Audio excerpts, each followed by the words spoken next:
Hello and welcome, Ahlan wa sahlan. If everyone could please take their seats. It's nearly 6 minutes after 2 o'clock on a lovely sunny day in London, which emphasizes just how committed you are to the next session, that you've all showed up more or less on time. The session is called Conflict, Humanitarian Crises, and the Limits of Multilateralism. And you know, it's a pretty good title. It pretty well sums up the situation in Yemen, where a civil war between the internationally recognized government, backed by a Saudi-led coalition of Arab states, against the Houthi rebels linked to Iran, has created, as I'm sure everyone here knows, one of the world's worst humanitarian crises. But it's a very good time to focus on Yemen, which has sadly been eclipsed by a lot of other crises confronting the world. An even better time because it is a moment of cautious hope. Cautious hope because of the recent de-escalation in tension in the region, stemming from the rapprochement between the two regional heavyweights, Iran and Saudi Arabia, and that has allowed the biggest multilateral organization working in Yemen, the United Nations, to try to accelerate progress on a national dialogue and to reinforce an informal, shaky truce, but still a truce which is largely holding. And one of the many questions we want to explore today in a conference which is focusing on multilateral institutions is whether the United Nations and other multilateral bodies, which have tended to focus on making peace and handing out food aid, whether they could be involved in something to establish something more fundamental, like building the state. Today's session is on the record. It's being recorded. We encourage you to amplify the conversation by tweeting. The hashtag, I'm sure you know it already, is hashtag #CHLondon, and you can also ask some questions towards the end of the conversation. Just politely raise your hand in the best of British traditions, and a microphone will come to you. And for those of you who are joining us online, we also have something here, a means here for me to see the questions. And if we're going to talk about state building, what better person to have than a gentleman with a master's and a doctorate in architecture and design. Welcome to the Prime Minister of the internationally recognized government, His Excellency Maeen Abdulmalik Saeed.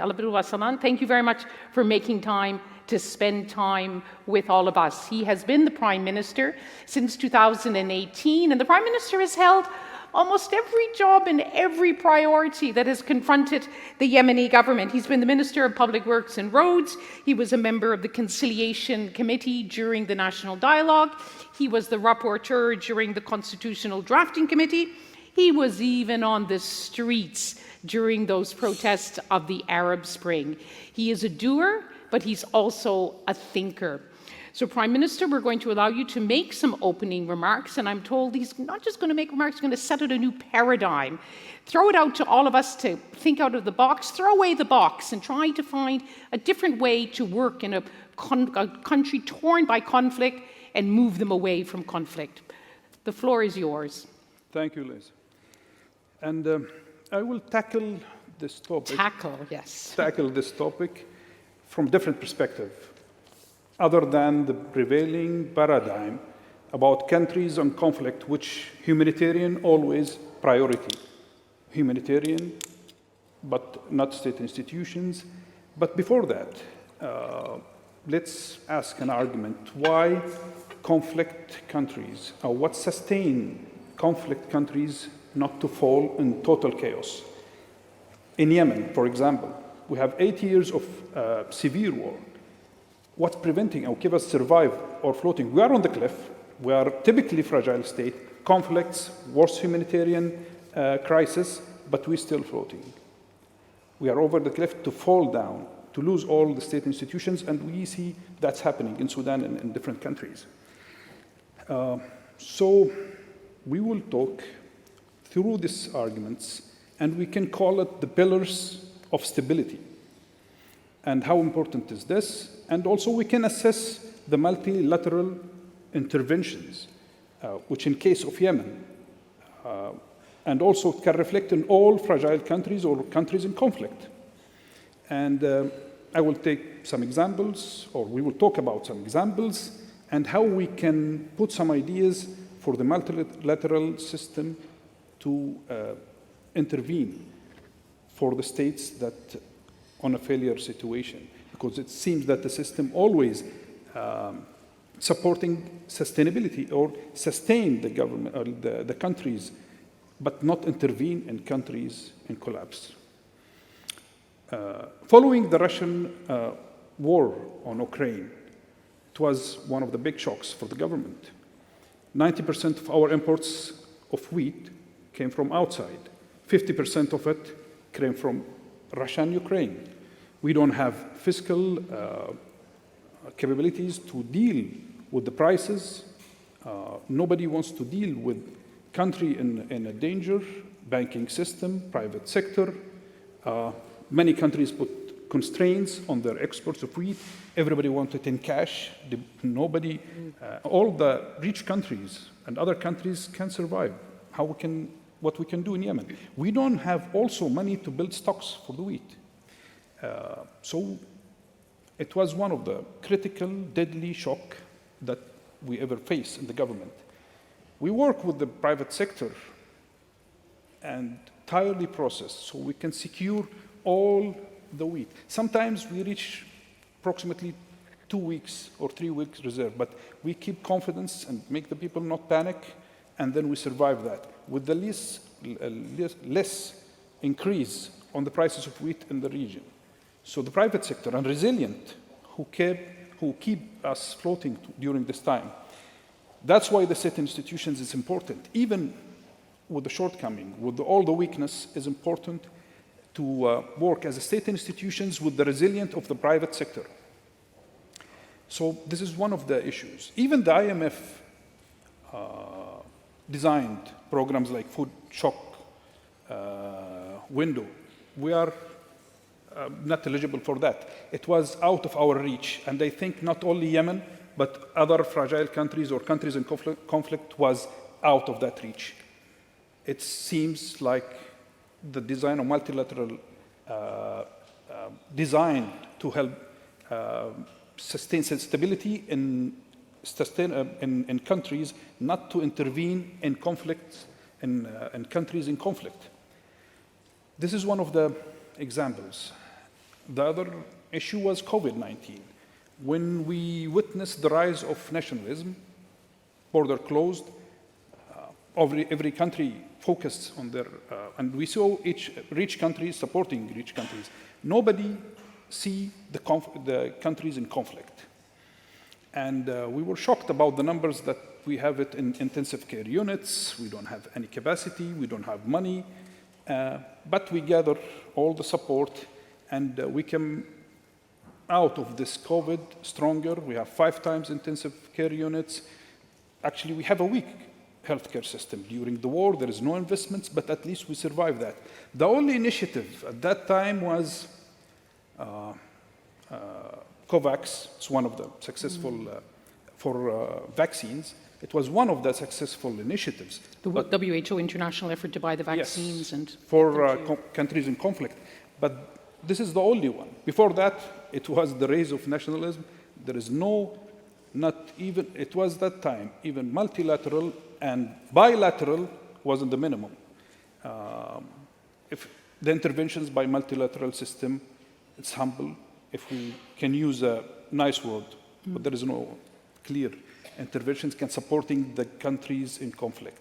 The Saudis have initiative in G20 at that time to debt forbearance, but it didn't complete until we see, or following, until we say debt relief. Other examples always championed by different countries. India, for example, championed the Sri Lanka debt relief, restructuring and relief, it support Sri Lanka. France and Sudan, 2 years or 3 years ago, it's supporting the government for debt and restructuring after turmoils and political instability. Unfortunately, Sudan now in a critical situation. But do we need a champion for that? Anne Kruger, the former chief economist in World Bank, and she's a former senior official in IMF, argued that it's important to have a system for that, to address these issues for countries in conflict, instituted, not to be championed by countries. That's why we need to consider that. Countries like Yemen, we have a lot of debt. We're now restructuring our internal debt, but we have big country, 500,000 kilometers, approximately 30 million, one of the humanitarian crisis, biggest crisis. We need to work to support state institutions. So the pillar of the stability is the state institutions. The humanitarian economy, I definitely agree that that is important for humanitarian interventions. But we don't want the humanitarian economy seize the real economy, which can affect the resilience of the private sector and also the community. We have 135,000 settlements over the mountains, coast, and different places. This network of providing food is by private sector, which face a lot of difficulties because of militias, what's happening in Sana'a, with the banking system, with the private sector, created a lot of difficulties and depleted all the resilience in the private sector, which keep the country surviving until now. So if the currency collapse, actually its depreciation of the currency is 20% now, really comparing to the value before the war, but in different countries in 2 years, maybe less, reach to 5% or less than that. So in Yemen, at least, central bank, institutions, government as a national entity built by consensus and Riyadh agreement, keeping things floating until we can reach to solid foundation for a political process.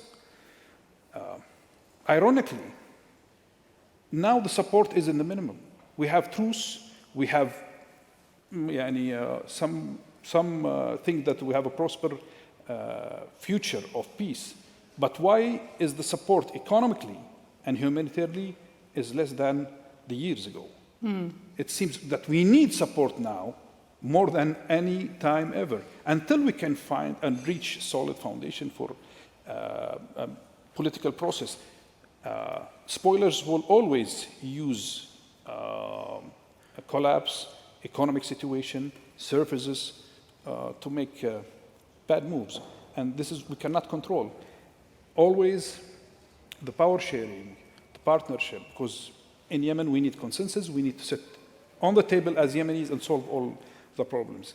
So we have also success stories, small issues with the World Bank. We started programs. World Bank always intervene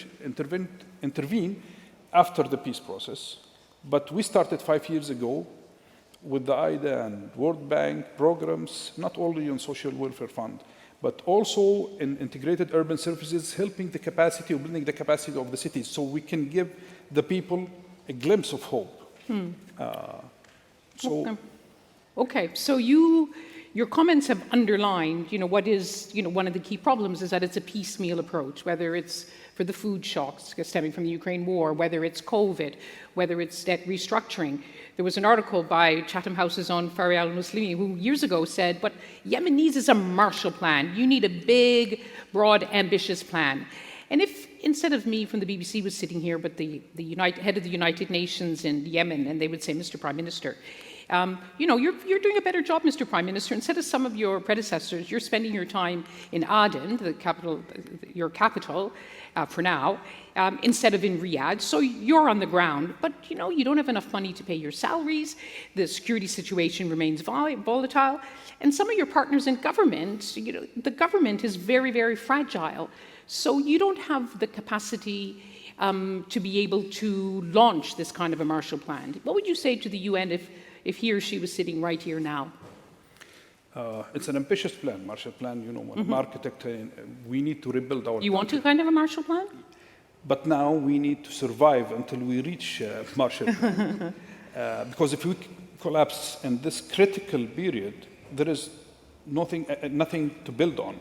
Sometimes I call it, my mission is to keep the DNA of the state until we reach a real peace process. Because militias, territorial disputes, And that's why in Yemen we didn't fall in total chaos. There is no massacres, we have radicals, and if we lose the government, the space will be filled by radicals, racists and religious radicals like Houthis and others in other places. So it's always, war always brings the worst.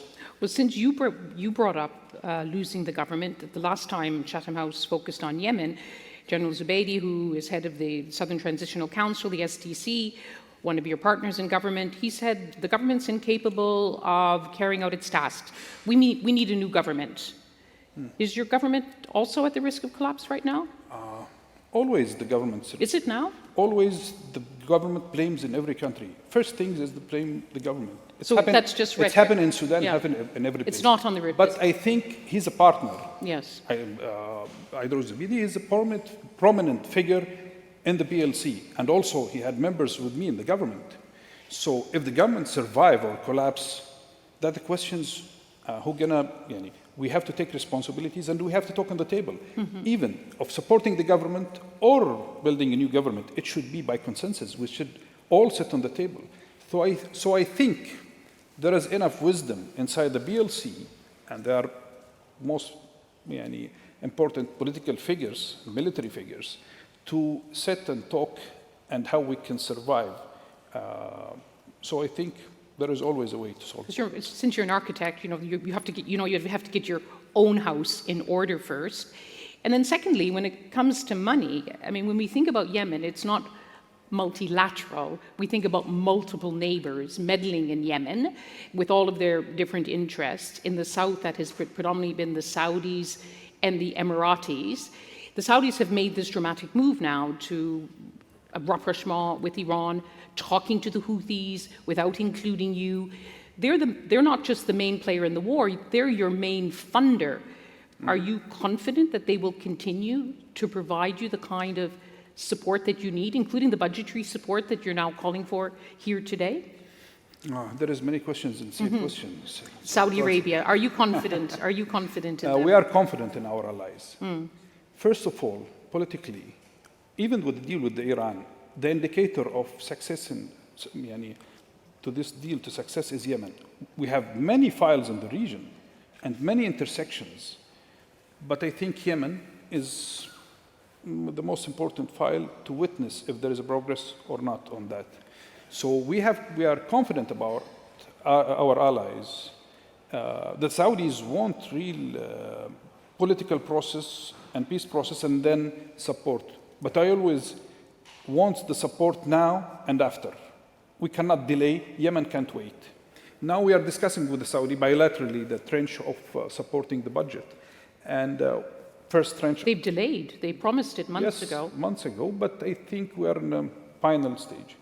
Part of it also, we will pay the debt of some regional development funds. It will resume the work of multilateral, like social Arab funds, some Kuwaiti funds, some other funds. We have debt to pay for them because we only paid the debt of IDA. We don't have a big external debt. It's below $7 billion. So the first trench with the Saudis, we argued it will be without conditions. It's not a deposit in the central bank. So this is the one issue. With the Emirates, we have some support in electricity, in alternatives, and solar panel. But the most important thing, as you beginning your question, I need political stability parallel also to the economic support. If I have money without political stability, no way that the money can help in our economy. But we rely on that support from our bilateral with our friends. But it also need kind of multilateral support to keep Yemen from free falling. Yes, because we are in this summer we are in very critical situation. The government will face consequences. Not only the government, all the political system in PLC. Yeah, Faria was saying before this that July is the most dangerous month in Yemen because the heat. Yeah, it's a nightmare. Yeah. And electricity shortages. Services, investments, and electricity need political stability. It's hard to solve accumulated problems for decades in 2 or 3 years. So we are working hard, but it will take time. It needs patience.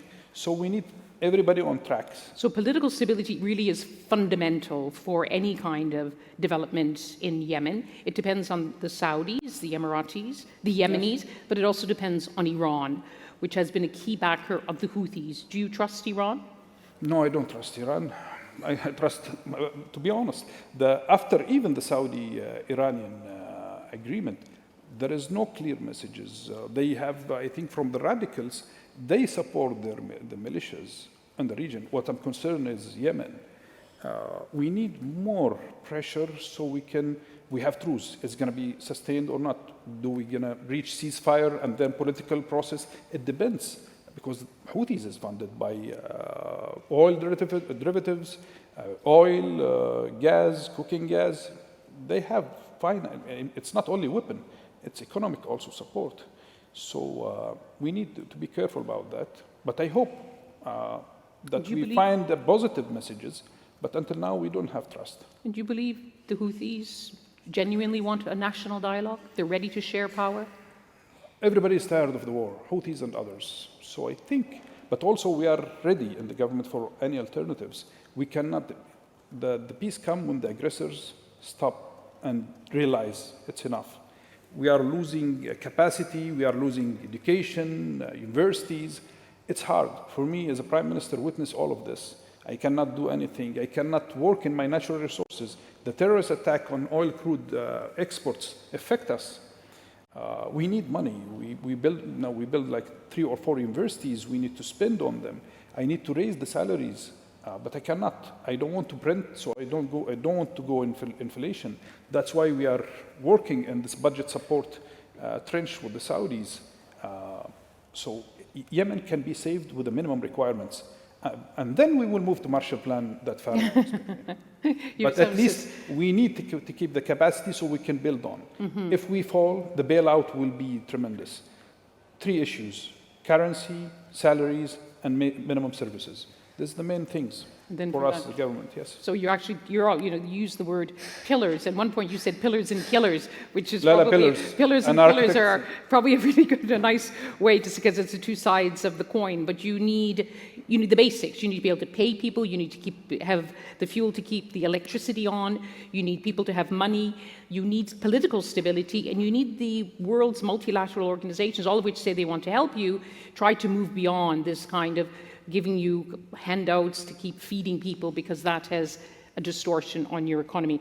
Does anyone else want to bring a question into this conversation? It's got to be a good question. This gentleman here with the wise beard. Oh, there's 2 men with wise beards. Oh, they're sitting together. 2 gray beards are together. Yeah, okay. You can compete for the best question. Go ahead. And your name, please. Member of Chatham House, also international lawyer. Oh. Prime Minister, your country is in conflict and in crisis, and hundreds of thousands of people, I believe, have been killed during this crisis. This is a war crime inflicted on Yemen internally and externally. Will you cooperate by United Nations and International Criminal Court if they ask you to do so? Didn't you ask that question last week at the last session on Yemen? Yes. That was a different version. You are That's okay, it's a good question. It's not quite on topic, but okay. Let's try the other gray beard. Let's see. I really appreciate you referring to us as wise. But that's wise, that's wise. And you gentleman, your name is? John Paul Rosario, Chatham House member. Mr. Prime Minister, I understand that Yemen will not have safe drinking water by 2035. And I was wondering what the government was going to be doing to address this matter. Mm-hmm. Very good. Water is the essence of life. Very good question. I think we just need a very short answer for the record, whether you would cooperate with the ICC on war crimes, your government. We have a panel of experts now, and they're working, and there is support from the government. And we have also the independent committee for investigation and all. So this is one of the things that the government always deal with, the panel of experts, and also... Good. Yeah. Okay. Water, is that on your list of urgent? Water is it's really important and absent. Yemen, always, before the war, decades ago, the issue of the water is it's the pressing issue. All the population in mountains and coastal area, but suffering from lack of water. But nobody talked about it during the war. All our basins, our water resources, when I was discussing also the constitutions and national dialogue, this is one of the things, it might be raise a fight between governorates. And if we work even in decentralization, the people in populations and concentrations is different between places. So we need to take real consideration about water issues in Yemen. Is that something you need, that World Yes, Bank, Yemen, that's the kind of long-term project that you... Not long-term. In the short-term, water will be the pressing issue. We want some But the multilateral the aid agencies are looking at it? We have good programs. We have also good ministers in water, but he cannot work strategically. We have a small wash projects. Humanitarily, it's $2 million, $3 million for each project. But we have a big populations. We have to look about distribution of water and also population inside the country. But during the war, this is not it's an important question, but really Yemen is one of the most countries threatened by the water issue. Okay, we've got just a few. Now the Blackbeards think the Greybeards didn't do good enough, so we're going to take a question here. Thank you. Hisham Al-Ghannam, Naif Arab University for Security Sciences. It's rather a specific question to His Excellency that requires a direct answer. Would China play a positive role in what's happening now in Yemen? Would they convince or maybe influence or maybe pressure Abdulmalik al-Houthi to engage in a serious political process? China is engaged in mega and giga projects in the whole region. So someone would expect that China would play some sort of a role in the coming days and months. Okay, thank you. Could China? That's the last thing you need is even more countries coming in with their own interests. But having said that, they are jumping in. Yes, they are jumping in. Yeah. I think there is many participations or mediations on that, but until now there is no results that we can find. I'm going to bring in a question that's come in from, because this goes right to the heart of this session, from Clyde Collins at Aston University. Can you provide examples or evidence of instances where multilateral approaches have successfully addressed conflicts and humanitarian crises, and what factors contributed to their success?